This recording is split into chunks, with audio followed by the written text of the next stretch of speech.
All right, let's get this party started. Welcome, everybody. This is much better out here than cramming everybody inside. So we're going to try to get this party started and roll through a few things, important things before we officially open our doors to the newest financial center at First Financial, our Speedway location. Let's give a round of applause for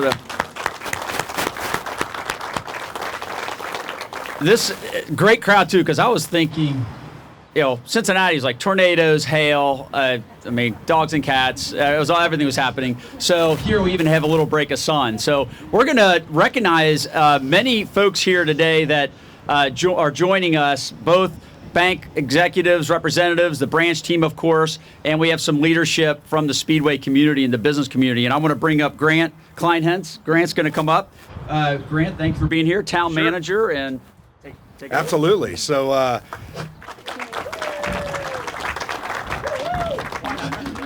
I don't know that I did anything or said anything, but thank you for coming out today. We obviously appreciate the investment in the community. This west side of Indianapolis, not only with the Speedway, right? Indianapolis Motor Speedway, but our community has been around for a long time, has held down this west side, and we're very excited to have more development that continues to anchor what we do out here. As the town manager, I am the day-to-day executive appointed by the town council, so I've got to make sure and let them say all the good stuff, right? Sarah Gardner is with us today.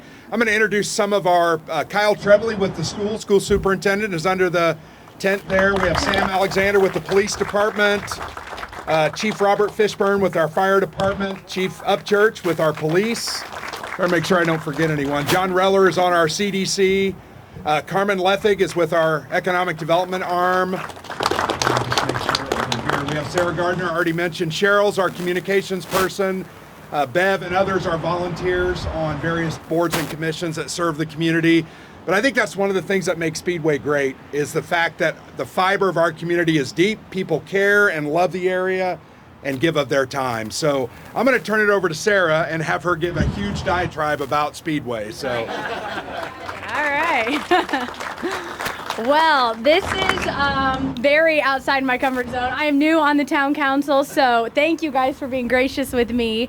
Born and raised in Speedway, and like I said, newly elected on the town council. One of the things I, of course, am new to your bank, but what I was really loving when I was researching more about First Financial was a special part on there was about women-owned businesses and minority groups. And so as a small business owner myself here in the town, you'll see so many women-owned businesses, which I think is just an amazing part of our community, that you'll see people that have grown up here like myself, chose to live here, raising children, having businesses, and it just goes to show you how much people love this community. And so I just really appreciate that part of your bank. Also, we had a community event on Friday at Juncos Racing, and I met Denise there. And so, again, you look around and you don't see a lot of banks involved in our community. And Speedway is so community-driven, and so that is something that will definitely stand out about your bank. And I'm really proud that you guys chose to be here. So thank you, guys.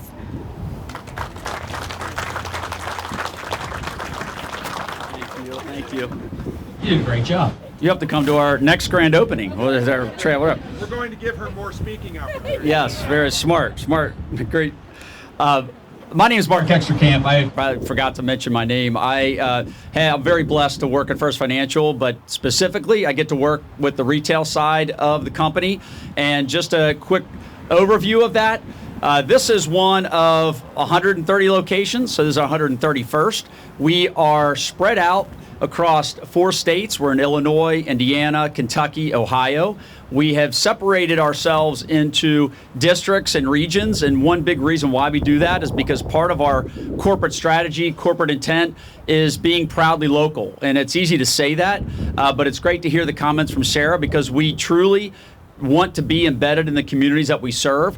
You don't see many banks opening de novo right out of the ground branches like this, but we take a lot of time in figuring out where we can make an impact. So I'm blessed to represent the retail side of the bank. Archie Brown, our CEO, is not here, but I'm representing him. Mandy Neely is my boss. She runs the consumer bank. And then we have a whole group of bankers here that make it happen every day in all of our markets.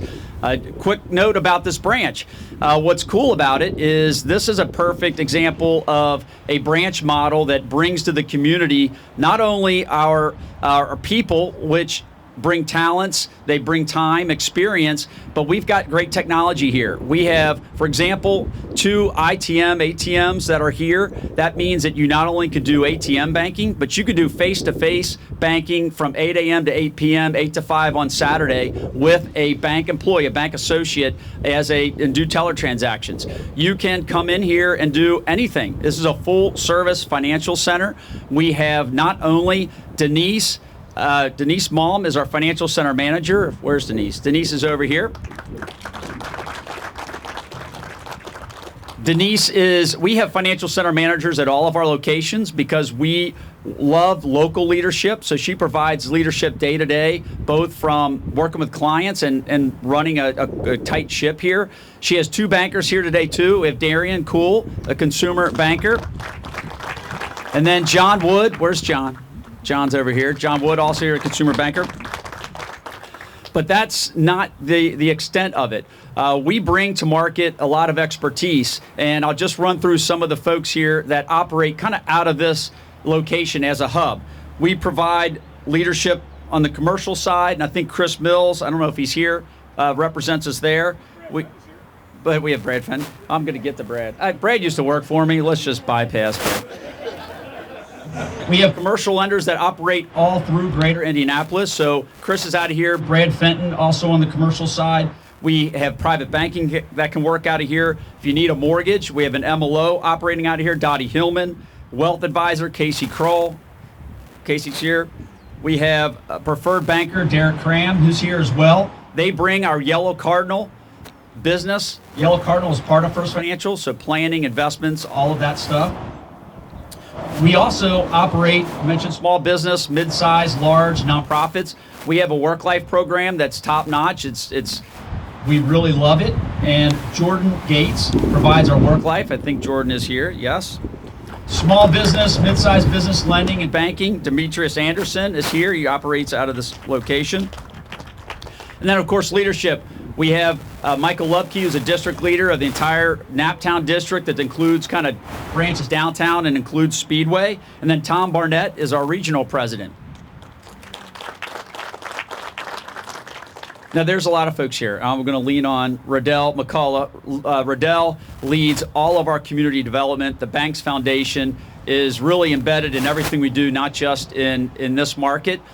We also have Karen Woods, our chief legal counsel. She has her home base in our downtown location here in Indy, and we'll keep going. So Riddell, it's a pleasure to have Riddell here with us today, and I'll turn it over to him. We'll keep on rolling.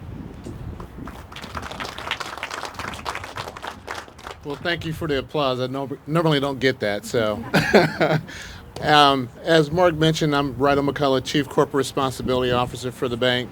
For a large part of what my team actually does is build partnerships, community partnerships. So it's good to hear that Speedway is a community-driven community because that's what we do, is connect with the community, embed ourselves in the community, and make sure that the community knows that we're here to support them in any way that we can. And so today, I really like to emphasize that through what my team actually focuses on. So we have our live strategy, which is really to make sure that we are providing access, lending, investments, and inclusions, as well as volunteerism and education to the communities that we do business in. We also have a 5-year, $2.4 billion community benefits agreement with the National Community Reinvestment Coalition, of which we had committed to building 8 low to moderate income branches, which Speedway is actually one of those 8 branches. So this is a big day for us as we fulfill our commitment that we made. as a bank, we also have an outstanding CRA rating, the Community Reinvestment Act. That is really how we're serving our communities. We get assessed by our regulators, and our regulators really feel good about the work that we're doing. So we're excited about that, and definitely energizes us to continue to do the work that we're doing. You also know that we also make grants and sponsorships to local organizations that are serving the communities, particularly low to moderate income individuals.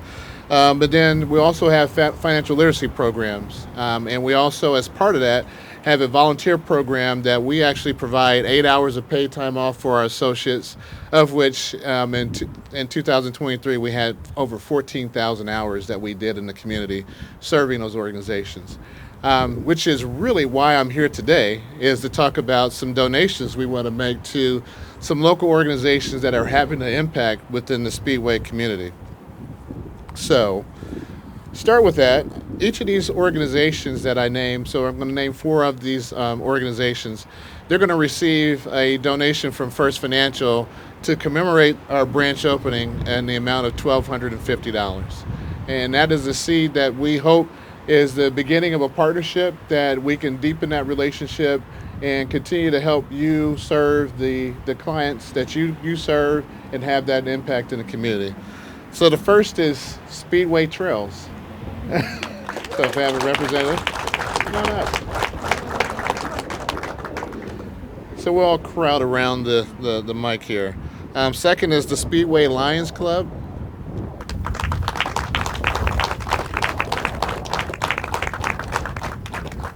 Third is the Haitian Association of Indiana. Do we have a? All right. And finally, the Fuller Center for Housing of Central Indiana.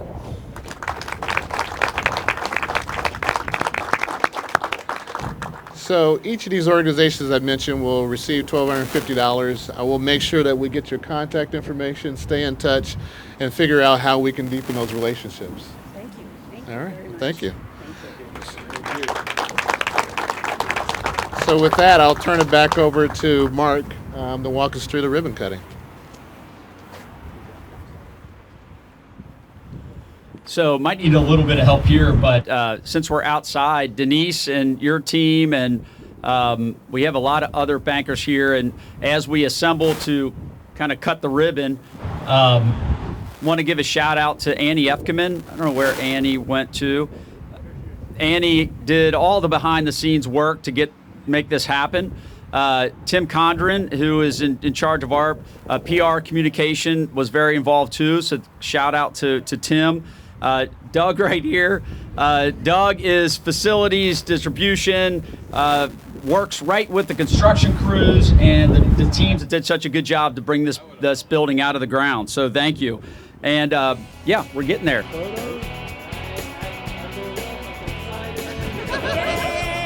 Countdown.